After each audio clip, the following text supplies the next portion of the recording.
4, 5. Good evening, everybody. I'm counting because it seems that my Facebook feed does seem to trail a little bit further back when I'm using Streamlabs for these live streams. So I'm trying to figure out what that delay is. Um, Welcome this evening. I've been off the last couple of nights. Let me mute my phone because that's rude. Oh, it's a notification from Facebook that I'm live. Um, Welcome. I've been off the past couple of nights. Had a lot of things going on, and last night I try to get some time in with the family where we all watch a movie together.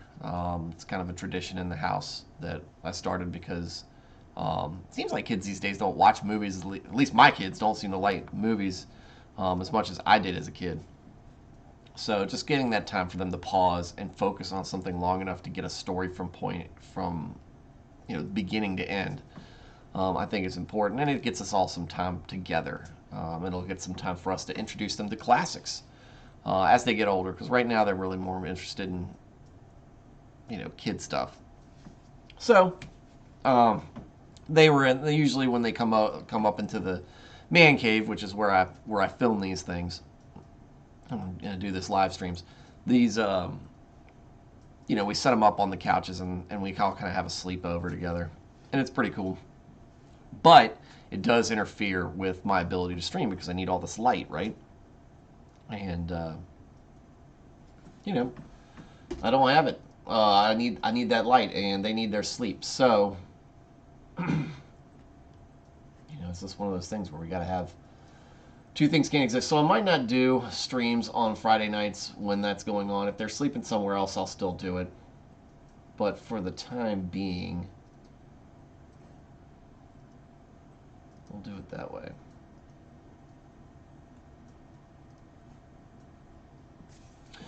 Tonight, I am tired. I am very tired, and I don't necessarily know why. I just brought the kids back a couple of hours ago from a birthday party, which they had a blast at. They didn't necessarily behave themselves all that well, but you love them, and I'm glad they did have a good time. But for some reason, I'm just feeling a little tired. Don't feel ill at all or anything, but I think I got a little bit of stress going on in my life. I got some things that are going on that are, some uncertainty, big uncertainties going through, and perhaps that's weighing on me more than I think it is. Stress is a big deal.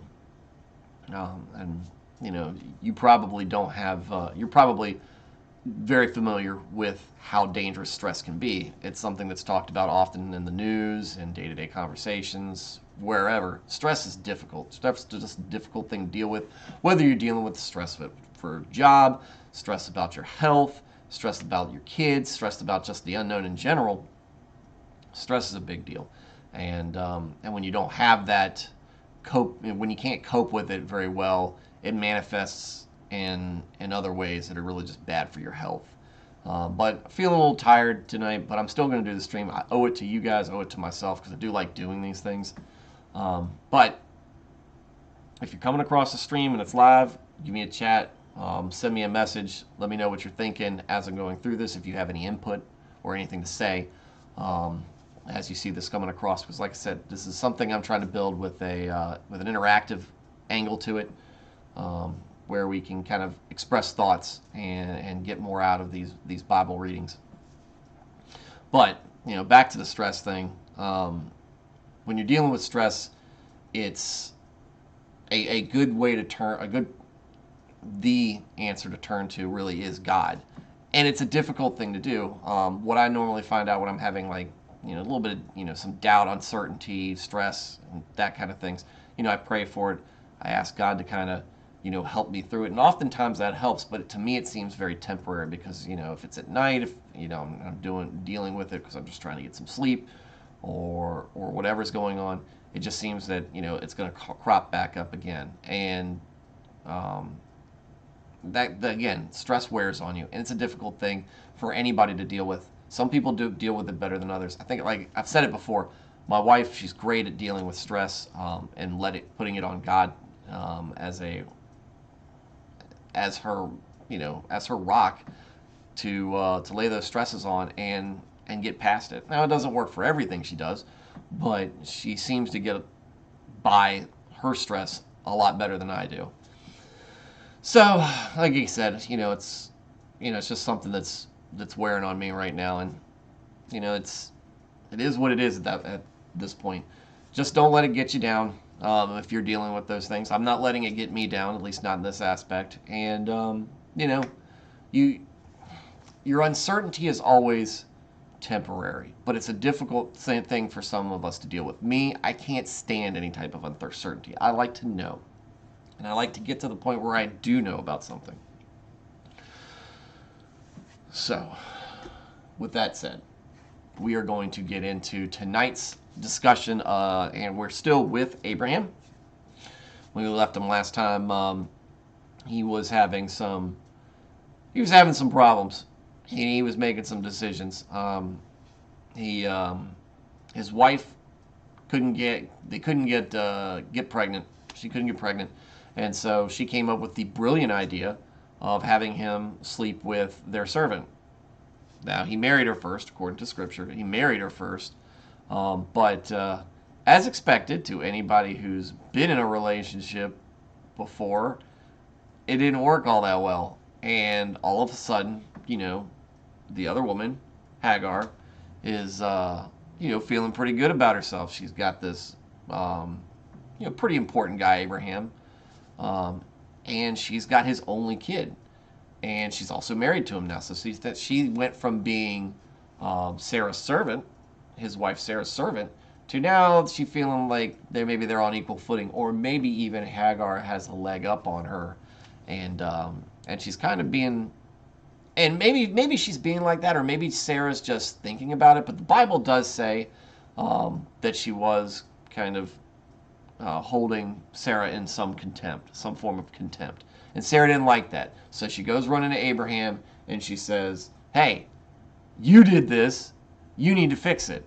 And Abraham basically said, "It's not my problem. You figure it out. You go deal with it." And she did, and she chased Hagar off. But the Lord came to Hagar and said, "Hey, go back. This is my commandment to you. You will be blessed." And she does.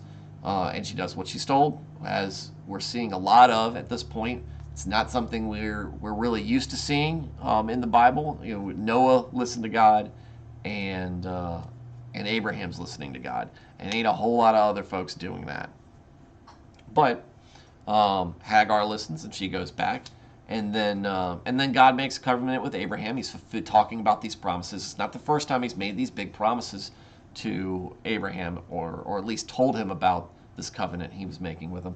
But one little catch: you got to circumcise yourself. So Abraham, at the age of nearly 100 years old, self-circumcises. And if that's not an expression of true faith from a man, I don't know what else is. But his son actually is going to.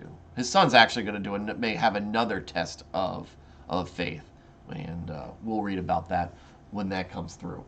But so that's where we left off, and so we're going to pick up there in chapter 18. And let's do this.